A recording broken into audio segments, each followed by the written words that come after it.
अस्सलाम वालेकुम नाजरीन, मैं हूं आसिफ चक। चंद्रयान 3 को लेकर जिस तरह इंडिया में बड़ी एक्साइटमेंट पाई जाती है, बड़ा जश्न पाया जाता है, वहीं पे दूसरी दुनिया के लोग ये भी कह रहे हैं कि चंद्रयान 3 कभी भी चांद की सरफेस पे नहीं गया और इंडिया ने पूरी दुनिया को मामू बनाया। तो मैं आपको चंद ऐसे पॉइंट है जो पॉइंट्स दुनिया में लोग डिस्कस कर रहे हैं, जिनकी बुनियाद पे ये साबित हो रहा है कि चंद्रयान 3 कभी भी चांद की सरफेस पर लैंड नहीं किया। उनको डिस्कस करते हैं और अपना भी तजिया आपके सामने रखता हूं कि क्या वाकई चंद्रयान 3 चांद पर गया है या नहीं गया। तो सबसे पहला पॉइंट जो डिस्कस हो रहा है वो ये है कि अगर चांद पर ग्रेविटी नहीं है तो चंद्रयान 3 के जो टायर हैं वो फिर मिट्टी के अंदर चांद की धंसे हुए क्यों है। तो बड़ा वैलिड पॉइंट है, अगर आप इसको गौर करें, अगर ग्रेविटी नहीं है तो जो टायर्स हैं उनको मिट्टी के अंदर नहीं धंसना चाहिए। दूसरा और इससे भी बड़ा वैलिड पॉइंट ये है कि चंद्रयान 3 तो खुद चांद पर गया है और एक तस्वीर आपके सामने चंद्रयान 3 की वो आ गई है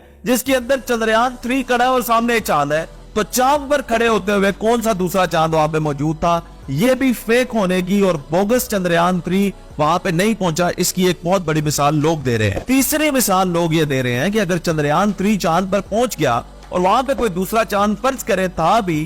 तो फिर ये जो चंद्रयान 3 था इसका अक्स, इसका साया जो है पीछे आना चाहिए था। साइड वाइज जो है इसका साया, शैडो क्यों आ रहा है। चौथा और बड़ा वैलिड पॉइंट जो लोग उठा रहे हैं ये साबित करने के लिए कि चंद्रयान 3 कभी भी चांद की सरफेस पे नहीं गया, वो ये है कि जब भी आप जमीन से ऊंचाई की तरफ जाते हैं, पहाड़ों की तरफ रुख करते हैं, हाइकिंग करते हैं, तो जितना ऊपर आप जाते हैं सितारे आपको ज्यादा क्लियर नजर आते हैं क्योंकि मतला साफ होता है। तो इतने 1000 किलोमीटर ऊपर जाने के बाद भी चंद्रयान 3 की ये तस्वीर आप देख रहे हैं जिसमें फिर सितारे आपको उतने ही नजर आ रहे हैं, छोटे छोटे। तो लोगों का ये कहना है कि चांद पर जाके भी सितारे बिल्कुल वैसे क्यों नजर आ रहे हैं, ये भी एक लोगों का बड़ा वैलिड क्वेश्चन है। पांचवा और तजस्सुस से भरा एक और सवाल ये लोग उठा रहे हैं कि इतने 1000 किलोमीटर ऊपर जाने के बाद क्योंकि सूरज से फासला जमीन का बड़ा कम हो जाता है, वहां पे चांद की उस हिस्से पे गर्मी की शिद्दत ज्यादा होनी चाहिए थी, तो चंद्रयान 3 के रबड़ के टायर ब्रश क्यों नहीं हुए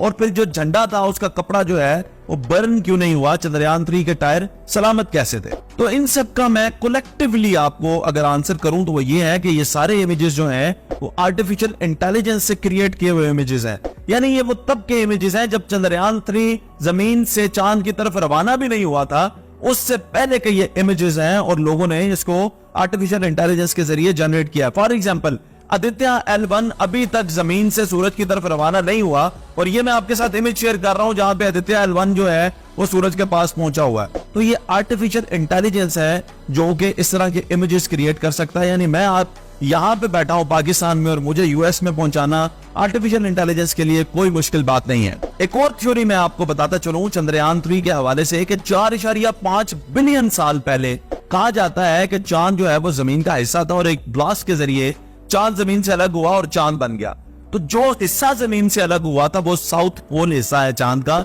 जहां पे पहली दफा इंडिया सक्सेसफुली लैंड किया है। इससे पहले बहुत से ममालिक ने कोशिश की इस हिस्से पे जाने के लिए, लेकिन वो वहां पे जा ना सके क्योंकि यही वो हिस्सा था जो जमीन से अलग हुआ था। तो ये माना जाता है कि यहाँ पे पानी मौजूद होने के इम्कानात हैं और चंद्रयान 1 ने भी यही शवाहिद इकट्ठे किए थे कि उसे ये लगा था कि चांद के उस हिस्से पे पानी मौजूद है। एलॉन मस्क का भी इस हवाले से बड़ा दिलचस्प ट्वीट आया जब उन्होंने कहा कि हमारी एक मूवी इंटरस्टेलर का जो बजट था वो $165 मिलियन था और चंद्रयान 3 सिर्फ $75 मिलियन में चांद पर पहुंच गया। तो उसने इंडिया को शाबाश दी कि बहुत कम पैसों में चंद्रयान 3 जो है इस वक्त चांद पर मौजूद है। बताता चलूं आज से 50 साल पहले 1969 में नील आर्मस्ट्रॉन्ग जब चांद पर गए थे तो बिल्कुल इसी तरह के रूमर जो है पूरी दुनिया में फैलना शुरू हो गए थे कि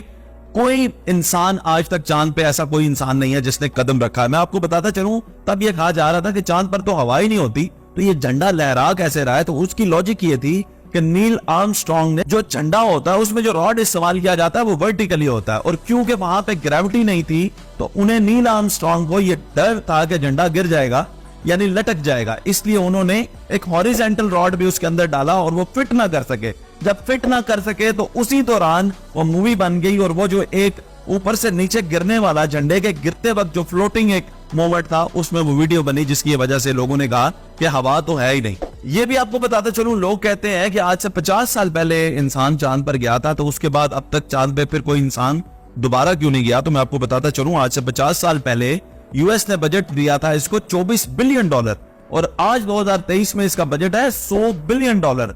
इतने बड़े बजट की वजह से भी कोई इंसान जो है वो दोबारा चांद पर नहीं जा सका, लेकिन नासा अब तैयारी कर रहा है एक खातून को दोबारा